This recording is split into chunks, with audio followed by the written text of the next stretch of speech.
Olá, então sejam todos muito bem-vindos e bem-vindas. Terça-feira, dia da gente falar da Guerra da Arte, agora com esse novo título, Como Superar Seus Limites Internos, do Steven Pressfield.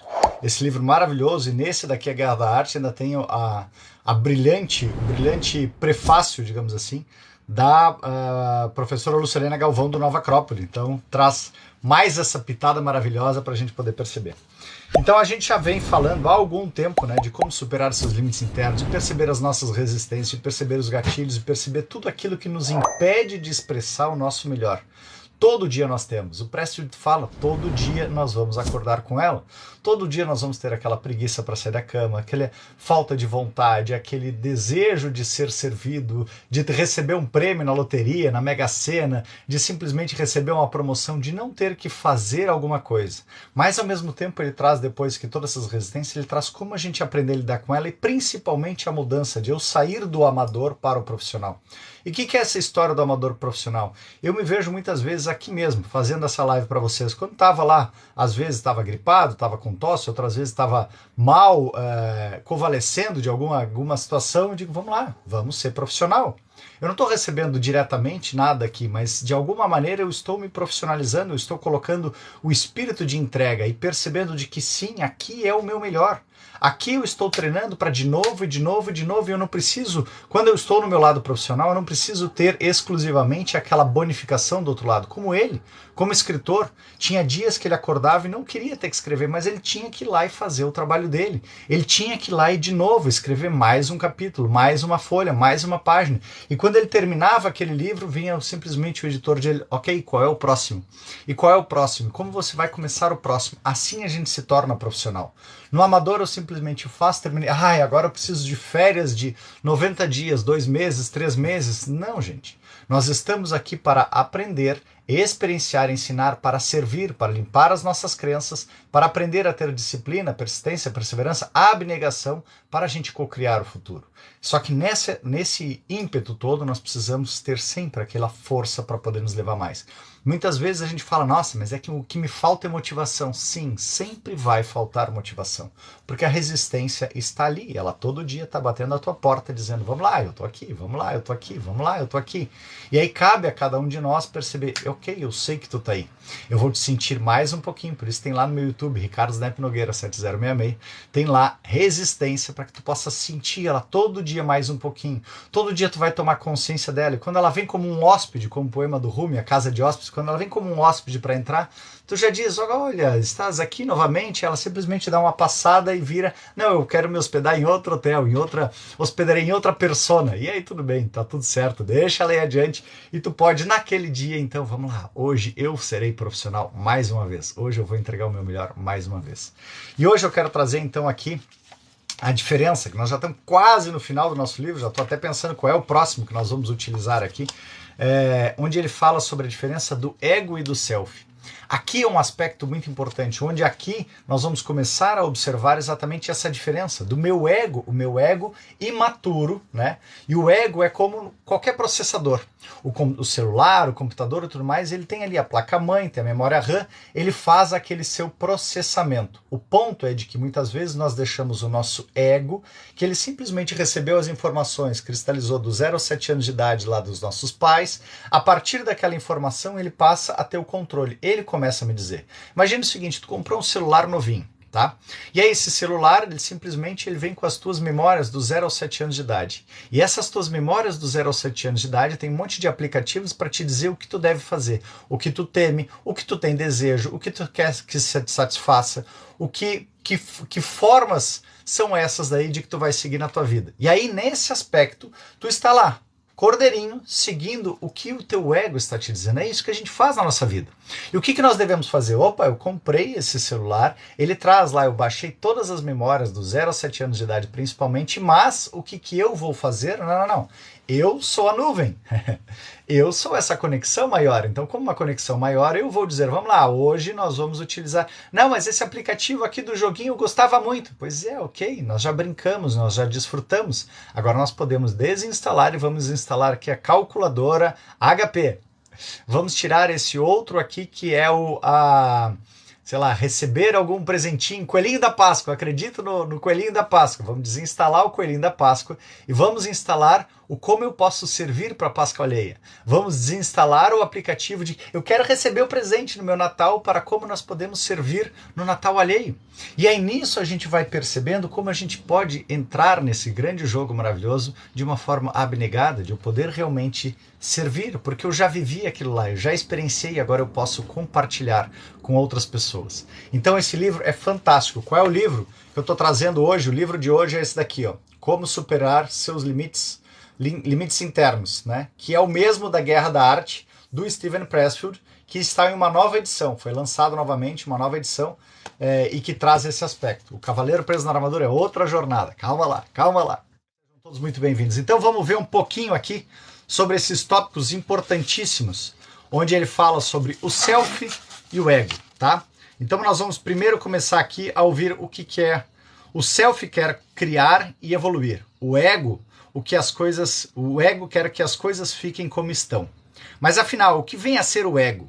Como este livro é meu, eu vou defini-lo do meu jeito. E aqui é o Steven Pressfield trazendo a definição dele. O ego é a parte da psique que acredita na existência material. A função do ego é cuidar dos assuntos do mundo real. Uma função importante, pois não duraríamos um dia sem ela. Mas há outros mundos além do real, e é aí que o ego encontra dificuldades. Então, o ego em si, o que o ego acredita? Então eu vou listar e vou comentar tudo que o ego acredita, depois nós vamos para tudo que o self acredita. O que o ego acredita, tá? O ego acredita que a morte é real. A morte é real, então o ego supõe que a nossa existência seja definida pelo corpo físico. Quando o corpo morre, morremos, e não há vida após a morte. Então no ego, ele está naquela situação imediatista e de que a vida é isso daqui, é tudo ou nada. Ele simplesmente acredita que a cada vez que eu estou respirando, e quando morreu, acabou, nunca mais vou ver, tudo que eu aprendi, tudo que eu vivi, tudo que eu experienciei aqui não serviu para nada. Tudo aquilo que eu nasci pelado e morri pelado é só essa jornada que acredita. É mais ou menos como o ateu, né? O ateu também não acredita em reencarnação, em outras vidas, nem em Deus, nem em consciência maior, nem em nada.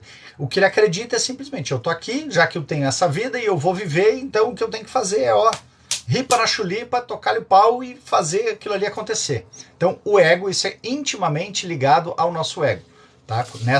Nessa percepção, nessa visão do ego.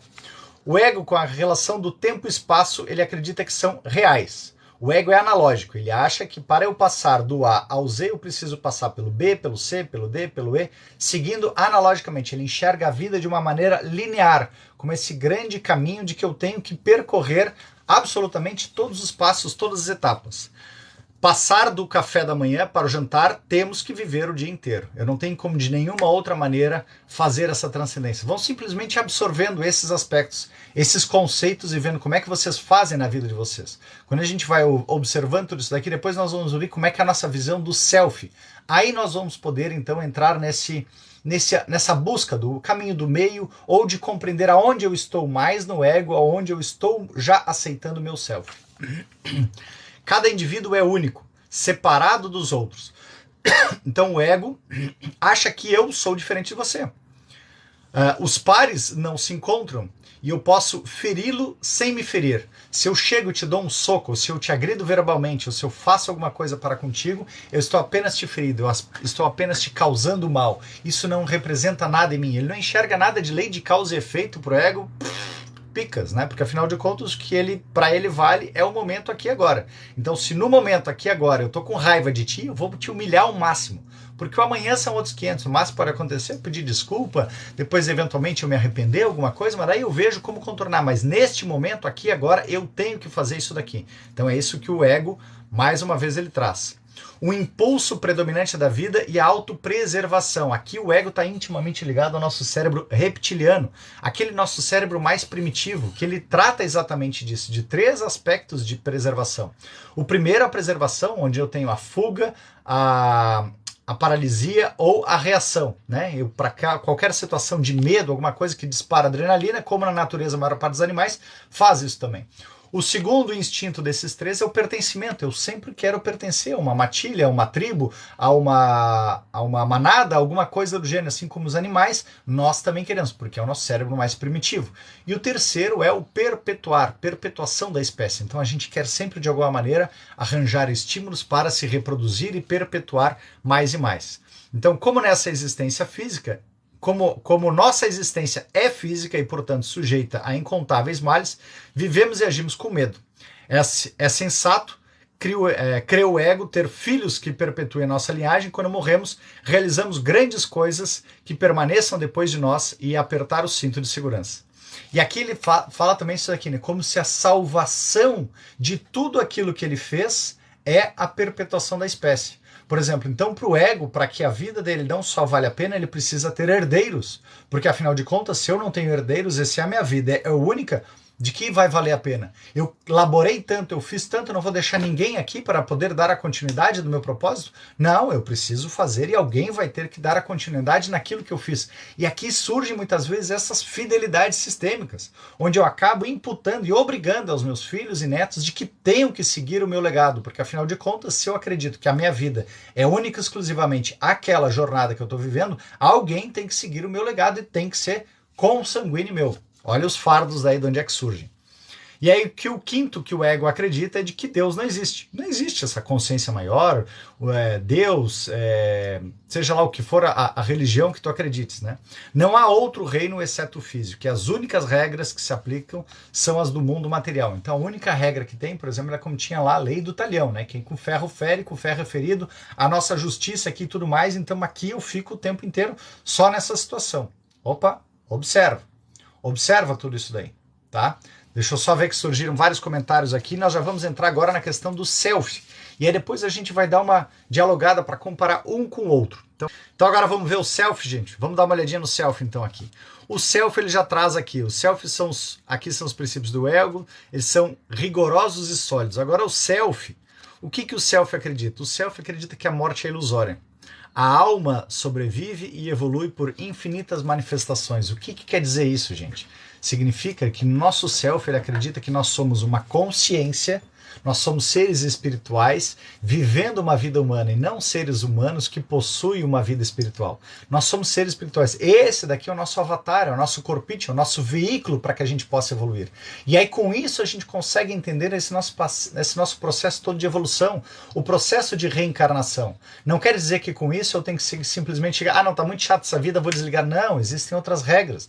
É muito trabalhoso, é muito laboroso eu conseguir nascer. Então, já que eu consegui nascer, eu tenho que fazer o meu melhor todo. Tem um outro material que eu quero em breve estar trabalhando, eu vou criar um outro grupo também, mas isso vai ser para mais adiante, depois de agosto lá, que nós vamos fazer um grupo de leitura sobre as palestras do Petor, que traz todo esse caminho. Petor são 258 palestras, 258 textos, que foram canalizados por uma pessoa que traz esse passo a passo todo. Então, nem que a gente leia ele para ir desenvolvendo. Depois eu quero ler também as Cartas de Cristo e talvez a trilogia Telos. Então, tendo esses três conteúdos, a gente vai tendo uma percepção de uma outra forma, de uma outra linha. Opa, peraí, mas só um pouquinho, mas pode fazer sentido. Pode ter alguma relação. E aí quando a gente para e observa, né, essa questão de que existe vida após a morte, a gente começa então a perceber, opa, o que são essas vozes que às vezes a gente tem?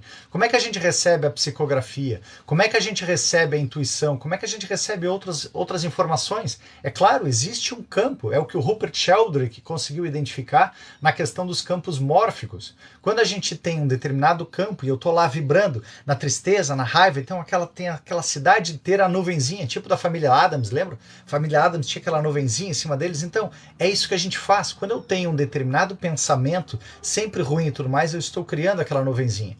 E aí eu vou nutrindo isso daí. Aí como a gente enxerga na parte física, lá no Pacífico, né, todas as garrafinhas plásticas e plásticozinhos que são jogados na nossa cidade, que vai para o rio, que vai para o mar, ele pega uma corrente e junta lá no Pacífico e formou uma grande ilha de plástico.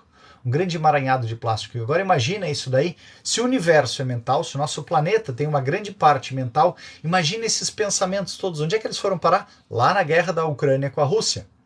Né? Por quê? Porque estava tudo lá, antes era ali Irã, Iraque, estava aquela confusão, agora migrou para outro lugar, e por isso que lá no Irã, Iraque, quando eles tanto oraram pela paz, a paz quando conseguiu, durou um mês só e depois voltou pior. Por quê?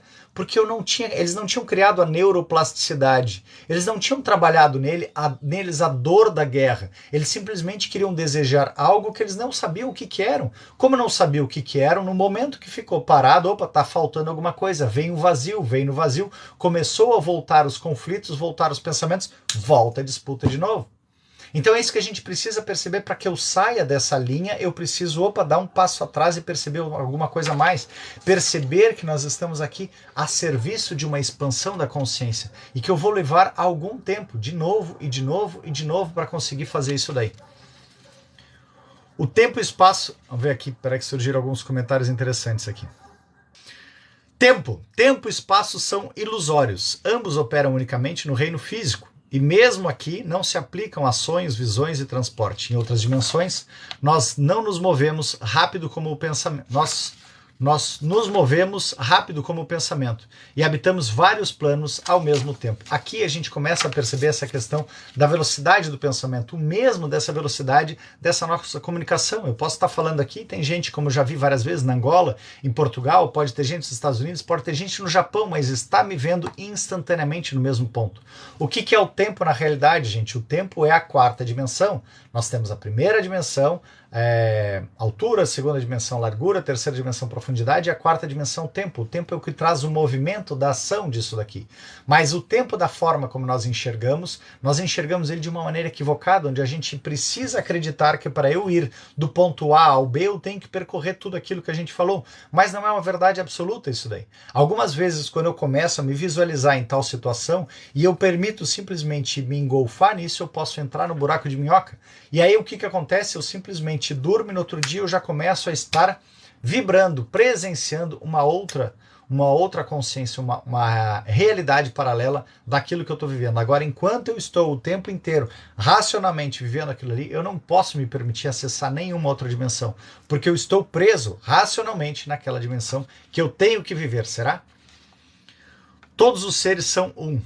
Se eu o ferir, vou me ferir também. Aqui traz exatamente o aspecto do Ho'oponopono emocional. Se somos todos um, e aqui vem os 3 níveis de consciência, por exemplo, que o Bert Hellinger trazia. O primeiro nível de consciência, junto com as constelações, é muito parecido. O primeiro nível das constelações, do Petro, que é muito parecido. O primeiro nível de consciência, eu estou na polaridade. E na polaridade, eu estou na disputa. Eu tenho a verdade ou o outro tem a verdade. Somente um ganha aqui. Nesse primeiro nível de consciência, a gente utiliza e se baseia com essas regras, o conjunto de leis que nós temos. Então, se eu fui lá, se eu te feri, quem com ferro fere, com ferro será ferido. Como era antes a lei do talião. Quem foi lá, roubou, perde a mão. E aí a gente vai vendo, de acordo com a região, existe uma lei que aquilo ali traz o efeito daquela responsabilidade. O segundo nível de consciência, segundo Hellinger, já vai em uma forma um pouco mais ampla. Ele já acredita nessa questão das jornadas, né, de uma consciência que ela vai além, de uma jornada que vai além daquela minha existência física.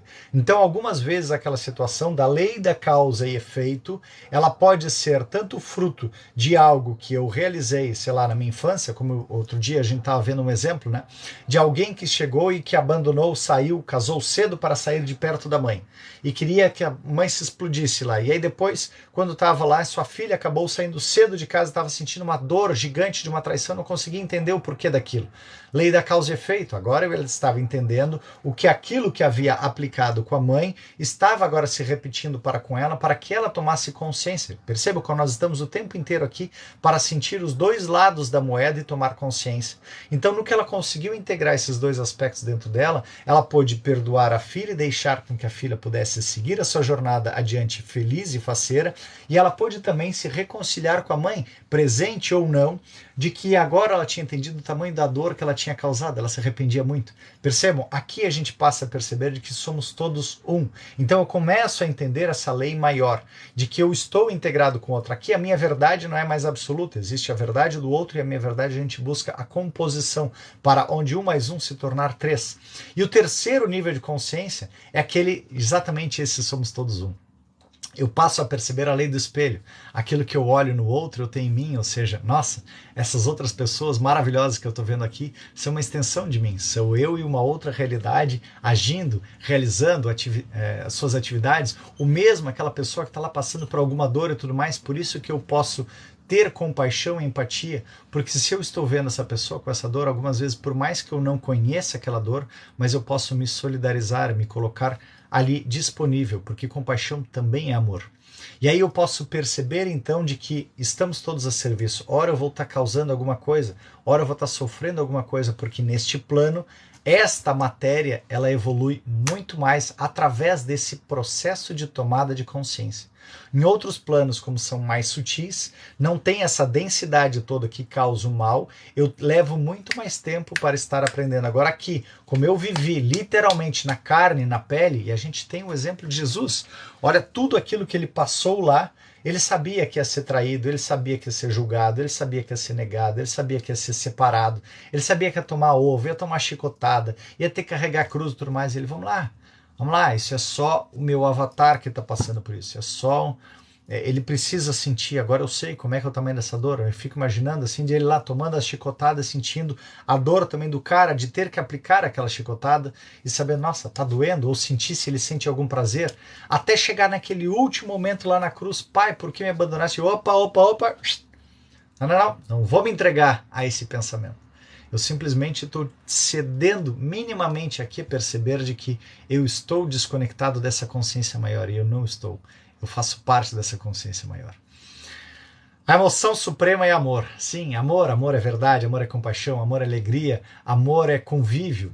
Então, a união e a assistência mútua são os imperativos da vida. Estamos nisso juntos. Isso tudo é amor.